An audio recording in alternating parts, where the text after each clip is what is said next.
you do in the face of a calamity? What is the appropriate response when the world seems to be burning everywhere that you look? When environmental disaster is compounded by inequity? I think you find your people, you create your space, and you dance. Yeah. That's one way of looking at what we're doing here this weekend. It's the heart of our reason behind organizing this festival today. In the midst of despair, we need spaces of joy and connection to learn about hopeful solutions and to build relationships with one another. Because, my friends, that is how you build a movement.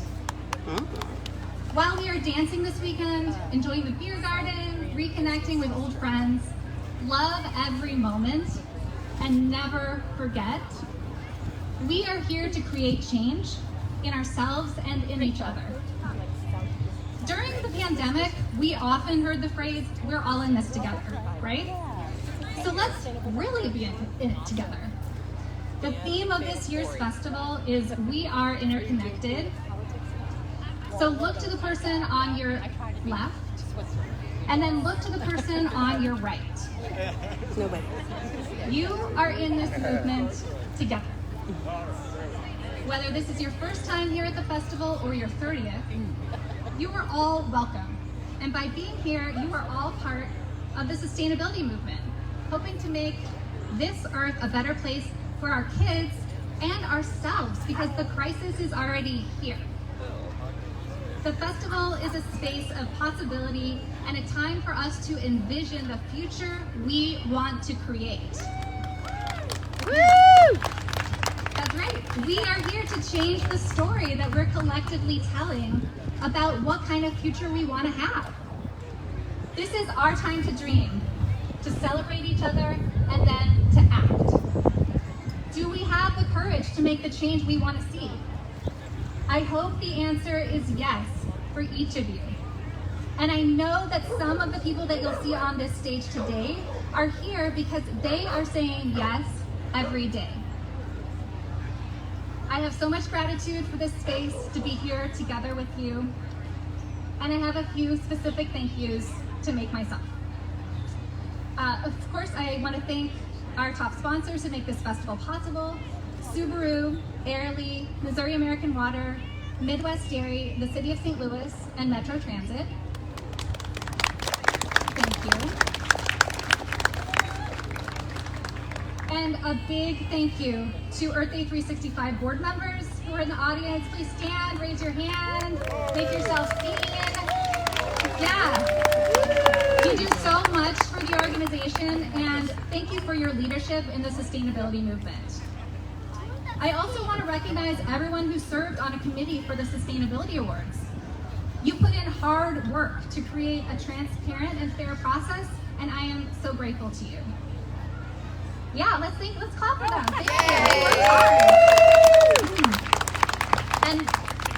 And the biggest thank you I will reserve for the Earth Day 365 staff. Where are you at? Where are you at? There we are. There. You know, especially Bob Henkel and Kathy Dolson, who were the central architects of this festival and have worked so hard to create an amazing experience for all of you. Thank you. I'd now like to introduce Galen Gritz, a native St. Louisan and registered member of the Cherokee Nation, who will be offering a land acknowledgement. Thank you, Galen.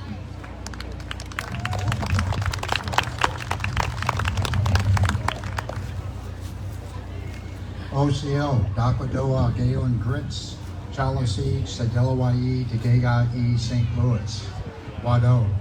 Hello, my name is Galen Gritz. I'm a Cherokee from St. Louis, and thank you. Thank you for inviting me to be here at this wonderful event today.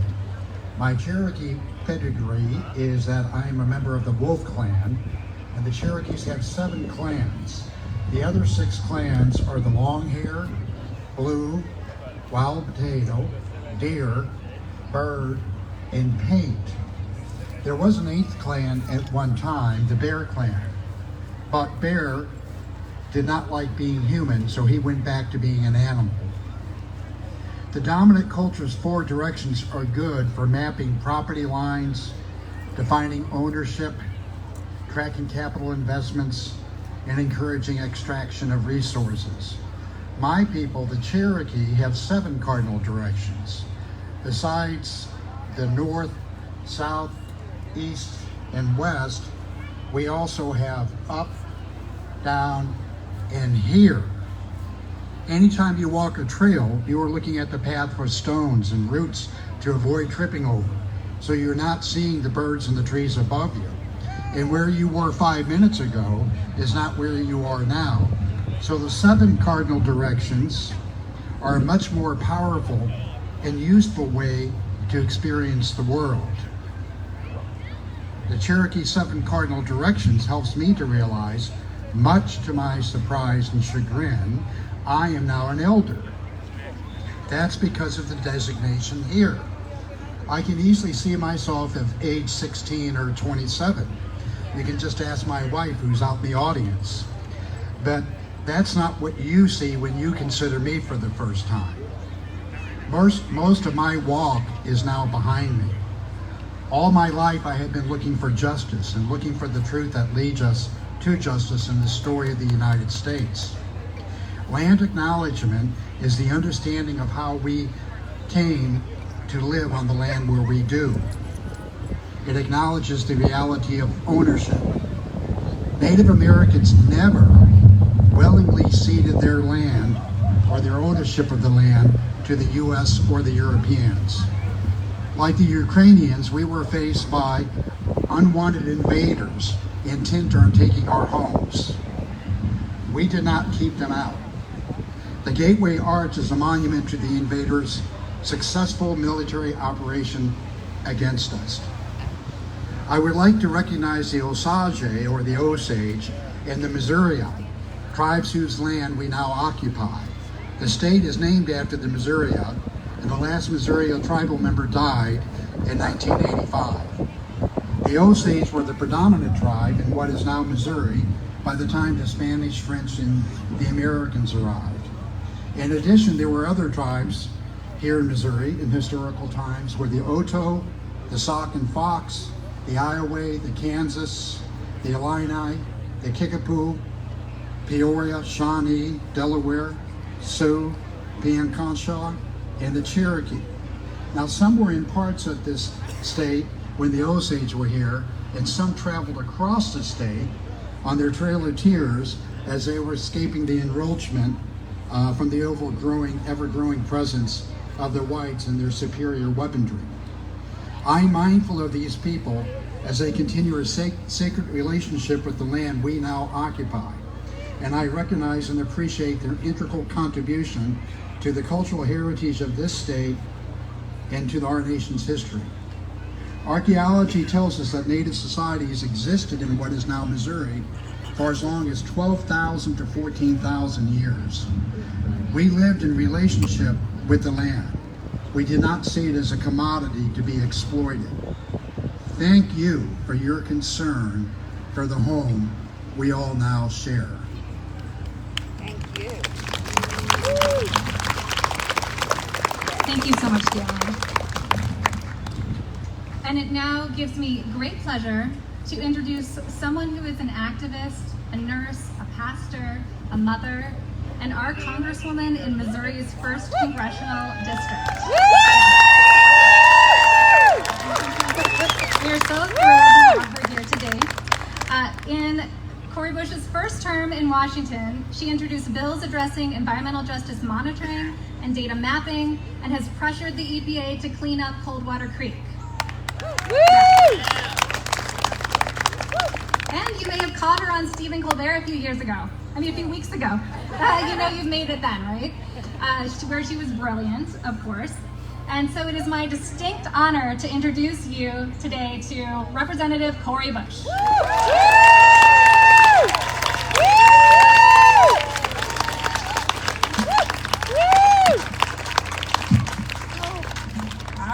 What's up, festival? To our Green Day Festival, our Earth Day Festival. You all, let me just say, the weather today The weather today is beautiful. The weather today is great. I came from a place where the weather was up and down and up and down. And then I thought about making it here on the flight yesterday, and I was in a space because it was my first time flying and most people weren't wearing masks, and I was thinking about making it. You know, it's a whole thing, you all, about wanting to be safe so that I can do the work, so that you can have what you need. And so I was trying to think, how do I make sure that I stay safe so that I can stay well, so that I can do the work for you? And I was thinking about that when I was on the plane yesterday, and I'm looking at everybody else, so many people without masks on, and I was thinking, Cori, don't take this mask off. It looks fun. It looks fun, but you gotta be well for the people. So hopefully, I went home and took a bunch of vitamin C, and so I'm here with you all today. It's such a privilege and an honor to be able to be before you for this Earth Day celebration, but not only as for the Earth Day celebration, because I've been to this, but I get to stand before you for the first time at this Earth Day celebration as your Congresswoman.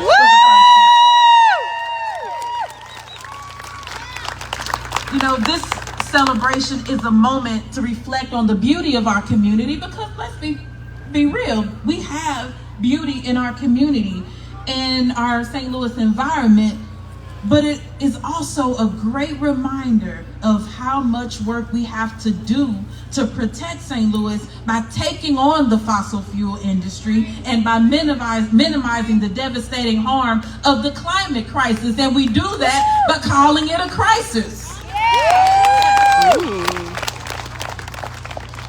Some people don't like to use that word where I work. They don't like to call it a crisis where I work. But we have to call it what it is, because if you say what it is, then you can adequately address it. So that's how I feel. You know, in St. Louis, you all, so I'm 45. We have 11 more 90-degree days per year than when I was born. And those high temperatures, we know, cause catastrophic consequences. We have repeated historic flooding. We have waste dumped in our communities by corporations and by our own federal government. And it's making every flood far more dangerous for our children, our families, and for people all across this country. So, you know, when fossil fuel companies, when they produce the greenhouse gas emissions, what happens to St. Louis? We heat up. We heat up. And so when St. Louis heats up, I remember thinking years ago when I was having so much trouble keeping my electricity going in the summer and my heat going in the winter, but especially the electricity, and just wondering why that it just kept going up. The price just kept going up, and I couldn't figure out what happened, what's different. Why do I pay more and more every single year? We know that when St. Louis heats up, more bullets fly. We know that when St. Louis heats up, more kidneys fail. This is one reason why gun violence spikes during the hotter months in the summer, and why we see racial health disparities across disease types, even more so during the summer. Utility bills skyrocket and workers are caught breathless in the sun. Lives are lost, and it's on our watch. Lives are lost. And in St. Louis, it's the Black and the brown people that are disproportionately lost as a result of these warming temperatures. In St. Louis, polluters upstream, they are damaging our Mississippi River. So last year, you all, I went to Minnesota. I visited the mouth of the Mississippi, and I cried. I cried standing at the mouth of the Mississippi, because I had never seen the Mississippi so clean. I could see straight through to the bottom, and I wept. I could see fish. I wept, because because that's the place where the water runs clean before Line 3 started spilling fossil fuels into the river. I got to see where the spills were that were being cleaned up with hay. Some of our most marginalized communities live right there on the bank of that river. And so as someone who has struggled to keep the lights on and to keep the heat on, I'm using this Earth Day to affirm the establishment of utility access as a basic human right. Utilities are a human right. So say it with me. Utilities are human rights. We must stop building fossil fuel infrastructure and ensure fair, renewable, reliable electricity for every single person. And let me go a little further and tell you what that also looks like. When we talk about building this fossil fuel infrastructure, it means that we have to look deeper at what that infrastructure is. That infrastructure is about our full environment. I remember you all used to think that just meant like making sure you save the polar bears. That's good. Making sure you save, that's what I thought. I thought it was recycling. That's the gist of it. That's the gist of fixing our climate crisis. But we have to look deeper. When Spire Incorporated tried to mislead the people of St. Louis into accepting higher utility charges and unstable service during the winter, because we got to look deeper, it was to raise their profits. We saw the documentation. And so I pushed back, because every single person should have heat on during the winter, and that security of the warmth during those harsh winter months. We got to look deeper. In St. Louis, and in so many Black and brown and indigenous communities, we feel the effects of the environmental justice every single day. I'm a Black woman, a Black Congresswoman with asthma, and my asthma has worsened as a result of police tear gas. It's a chronic condition that has disproportionately affected Black and brown people, including our children, including our adolescents. So the environmental burdens that we know they're never carried equally, so why don't we work to make sure that we address the problem of inequity?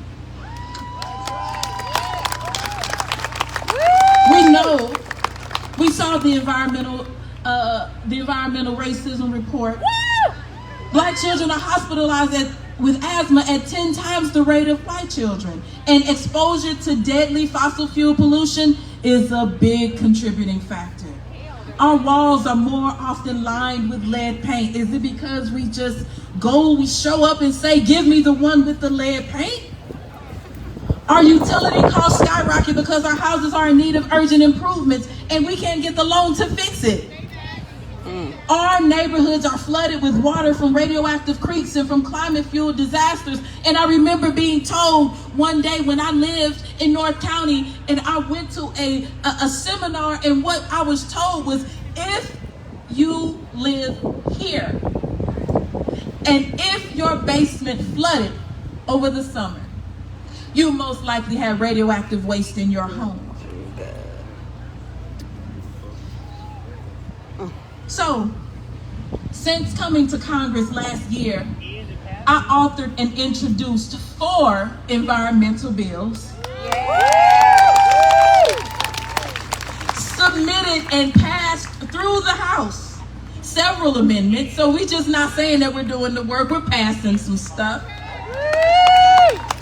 And we penned letters to conduct oversight and protect the community from environmental hazards. We partnered with Senator Ed Markey on the Environmental Justice Mapping and Data Collection Act, which Jess just talked about, to map the many types of environmental injustice that exist in our communities, to ensure the federal government will direct funding to those who need it most. Our work in our office, the mission of our office, is to do the absolute most for every single person in St. Louis. And when we say every, we mean every every person in St. Louis in the 1st District, but starting with those who need us the most. And folks can't back me down off of that when they say, oh, but you should have done X because X sounds good. You can keep what sounds good, make St. Louis good. And that means doing the work other folks aren't always willing to do. So we were proud, you all, to see that the Biden administration took up our recommendations to pilot an environmental justice screening tool earlier this year. So that is happening.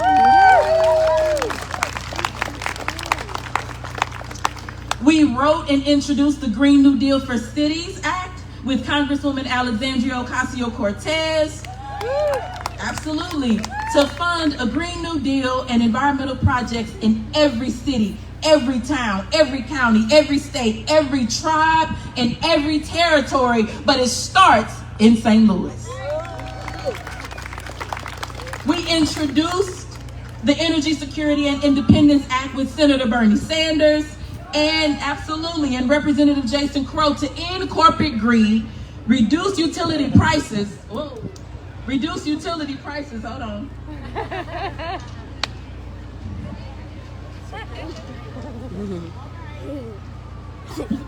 That's right, give me a ride.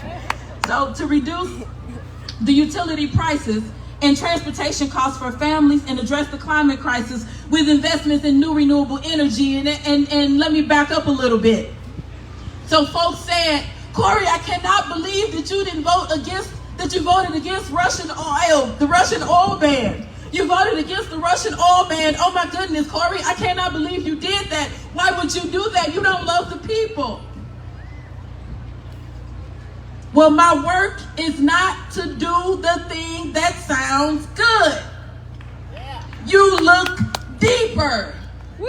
And when I look deeper, we realized that what that meant was telling this human rights abuser, Russia, no, we don't want your 9% oil that comes in. We don't want that. So Saudi Arabia, give us more of yours. I'm sorry, I can't do that. Because if I say my work is to save lives, then not only do I not want Russia's oil, I don't want to increase anything from another human rights abuser bringing it in either. Because I support our Yemeni community and we have to save Yemeni lives. Woo! So, I got sanctioned by Putin and it's okay. But we didn't just say, you know what, we're not going to support that. We said we're going to give an alternative. So we want our president to use the Defense Production Act to go ahead and be able to push this through so that we can get these investments, these direct investments in renewable energy and get it done now. Yeah.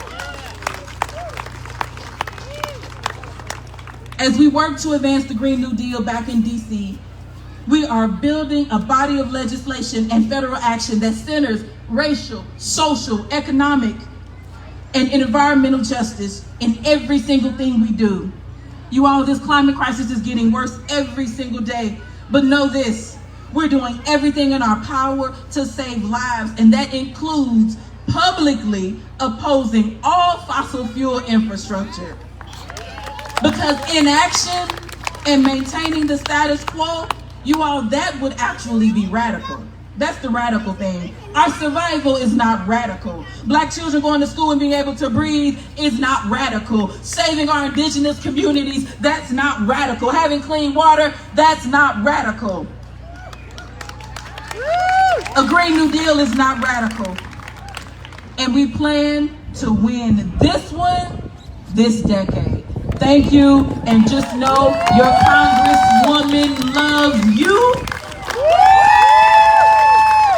And the people united will never be defeated. The people united will never be defeated. What? The people united will never be defeated. The people united will never be defeated. Thank you.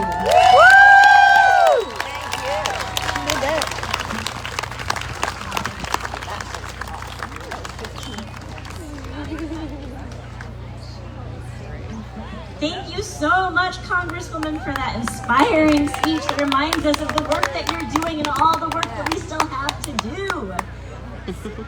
Give her another hand, y'all. Yeah. Thank you. Thank you so much for fighting for us in DC. Hi, everyone. My name is Lisa Cagle. I am the president of the board of Earth Day 365, which runs this amazing festival. And I'm happy to be here as your MC for Earth Day's inaugural Sustainability Awards today. But before we get started, I want to highlight 2 local schools given a national award in sustainability. It's pretty exciting, right?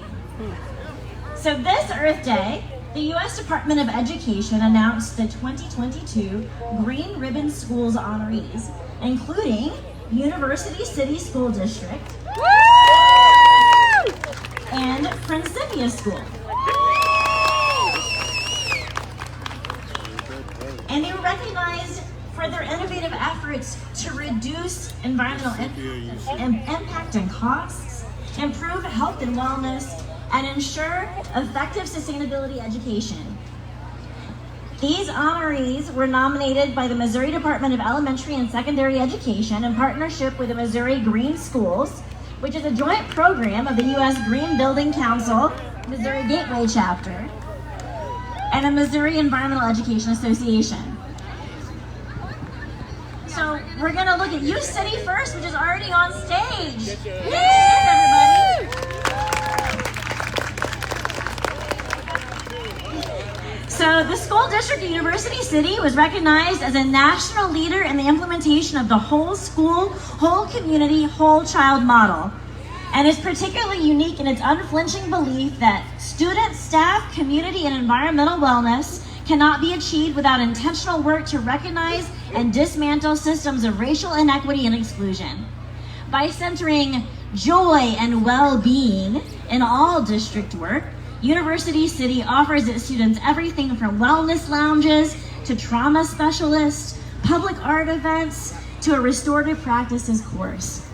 In their commitment to the health of students and communities, the district has implemented a wide range of green practices across district facilities, including the construction of 2 LEED certified elementary schools and a rain garden at every school. Give them a big hand. The school district of University City.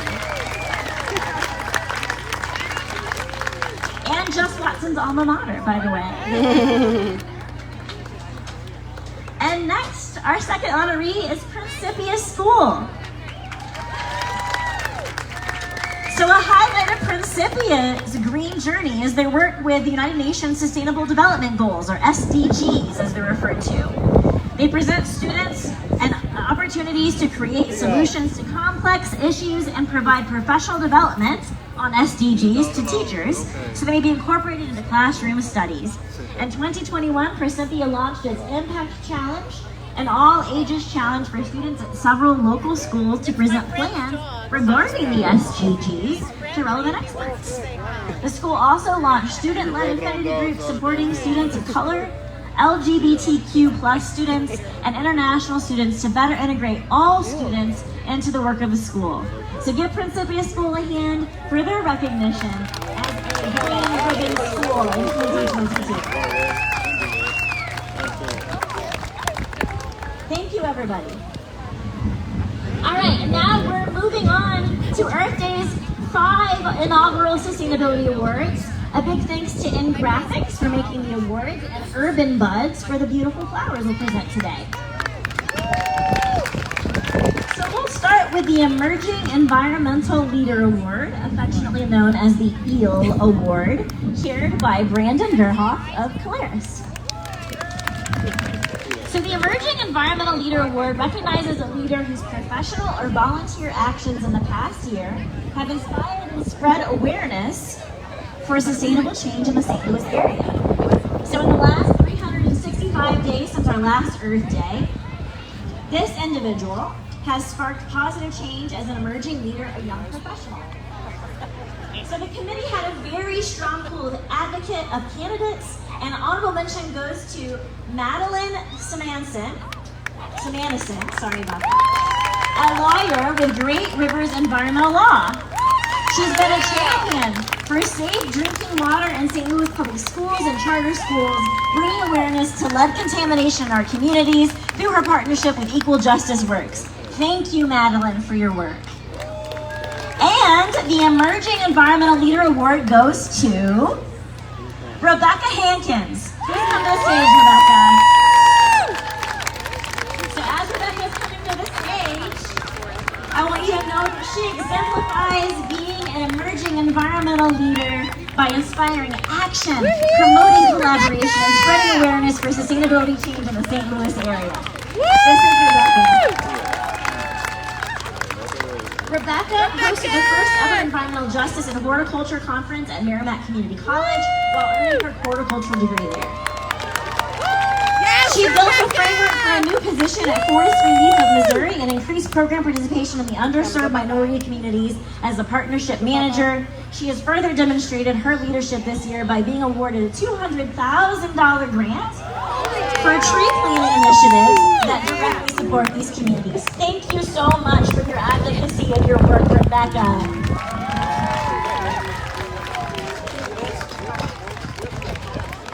All right, and moving on to our next award. Our next sustainability award is the Green Works Here Award, chaired by Earthway's Jean Ponzi. So Green Works Here recognizes the commitment of businesses, companies, nonprofits, and local governments across the St. Louis region in their sustainability and business practices. While individual action is vital for a sustainable future, this award affirms the critical need for collective action generated through the many ways we work. Nominees present their work in light of the triple bottom line: people, planet, and profit, which is now a global standard for business decisions that guides our human enterprises to value all three: people, planet, and profit. So again, we had some strong nominees. And so we have two folks who retired for the honorable mention category: the Midwest Recycling Center, MRC. So the demanding field of electronics recycling, MRC maintains the highest levels of certification, documenting correct handling of anything with a cord, and brings convenient collection services to communities across our nation. Thank you, MRC. And our other honorable mention tie is to the Forest Healing Nursery. For more than 70 years of research and commitment to grow superior plants that also better the environment, Forest Healing provides native plants that thrive in the region. Thank you, Forest Healing, for your work. And drum roll, please. The 2020 Greenworks Here Award recognizes Home Sweet Home. Please come forward, Home Sweet Home. This unique and intrepid nonprofit, Home Sweet Home, literally furnishes hope. The volunteer person power of Home Sweet Home transforms donated goods into whole furnished households for underserved families, making their homes a source of comfort, pride, and stability. Since 2015, they have recycled an estimated 2.5 million pounds of furniture and home goods. Thank you so much, Home Sweet Home. We're proud to recognize you today. Our next award is the Food for Thought Award for Green Dining Alliance Excellence, chaired by Joyce Garrell of the Earthway Center. So the Food for Thought Award recognizes a Green Dining Alliance certified restaurant that has consistently increased their impact around sustainable measures or continued success in their journey to be a leader in their community, to promote sustainability as a core value in their business. We are proud to award an honorable mention to Schlafly Tap Room, where they brew with love, but their commitment extends beyond beer. Schlafly Tap Room is a founding member of the Green Dining Alliance, west of downtown St. Louis City, and a leader in every sustainability category, including solar electricity, local food sourcing, community engagement, bike friendliness, safer choice chemicals, and food waste composting, including the recent Oyster Festival, which I got to attend, and it was amazing. Thank you so much, Schlafly Tap Room, for your work. And the Food for Thought Award goes to the Wolf Cafe. Can we have the owners, Denise and Bobby Urban, to come forward to the stage? The Wolf Cafe is a standout sustainable coffee, cafe, and music West County, whose mission is to serve people and the planet.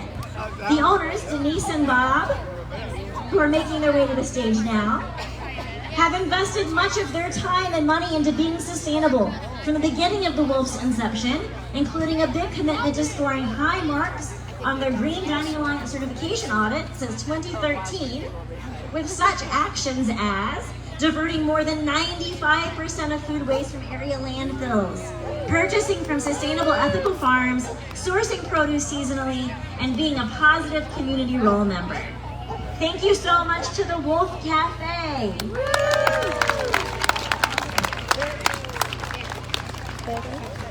Our fourth inaugural Sustainability Award goes to the Keystone Community Activist, which recognizes the work of a community activist making significant impacts in the area of environmental justice and St. Louis area communities of color. Examples may include, but are not limited to, transportation access, walkability, healthy food, access to green spaces, exposure to lead poisoning, access to clean water, illegal dumping, and air quality. This award celebrates work that may be unsung or undervalued in the St. Louis region, and the committee was chaired by Erica Williams of A Red Circle.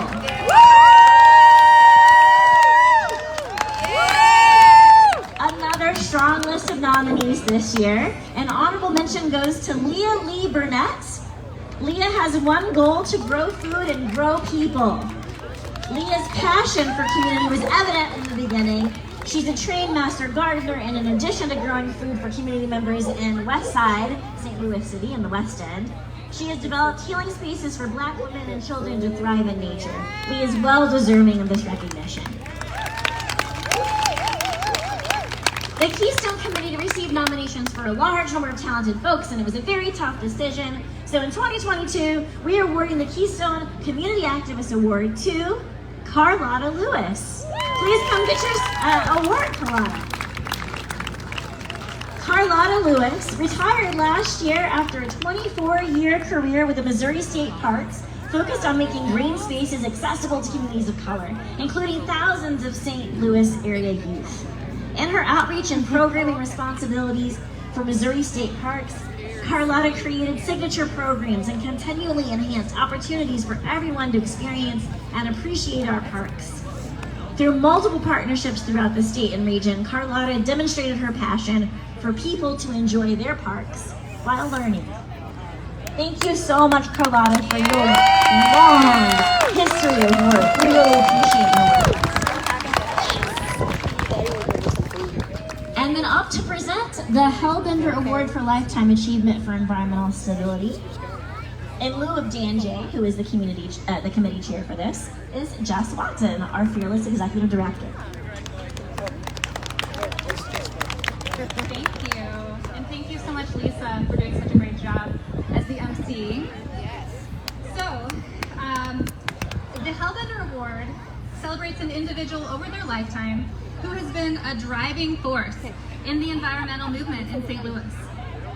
The individual shows thought leadership, is a community influencer, and demonstrates a commitment to action and equity, resulting in improved regional environment.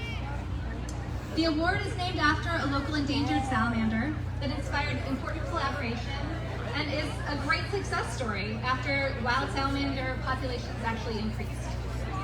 We also love the name because you have to be a bit of a hellraiser to be a lifelong environmentalist in this city. Woo!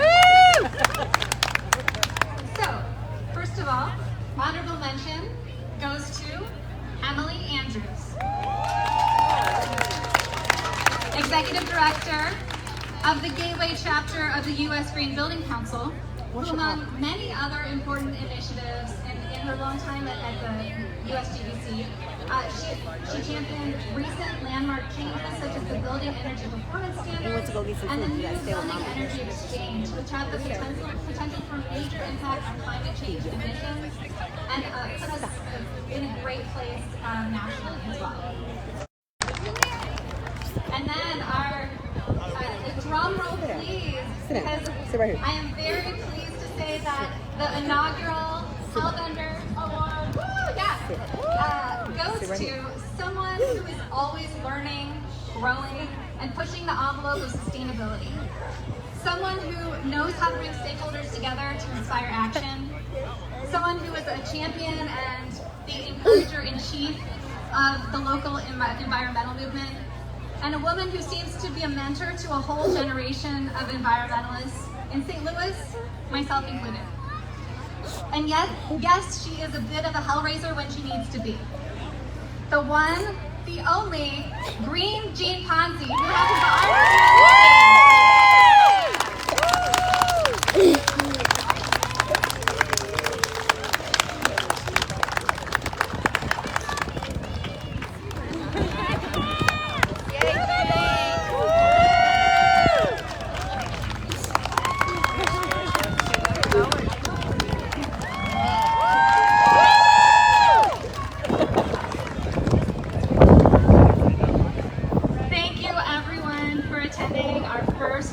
ceremony. We hope that this will be the first of many. Yes. And we have a bit of a break before our next musical act, Sailor, at 2:30. But I hear that Ozzie Smith is at the Airly booth right now at 2 p.m. So if you'd like to go get a photo with Ozzie Smith, that's along Sponsor Row. Thanks to everyone for attending the St. Louis Earth Day Festival today. And we're just so thrilled to be back. Woo!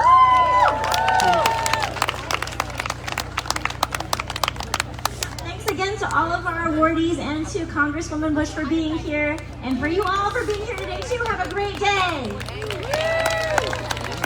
If all the awardees could please gather at the front of the stage, we'll be taking some photos with the Congresswoman.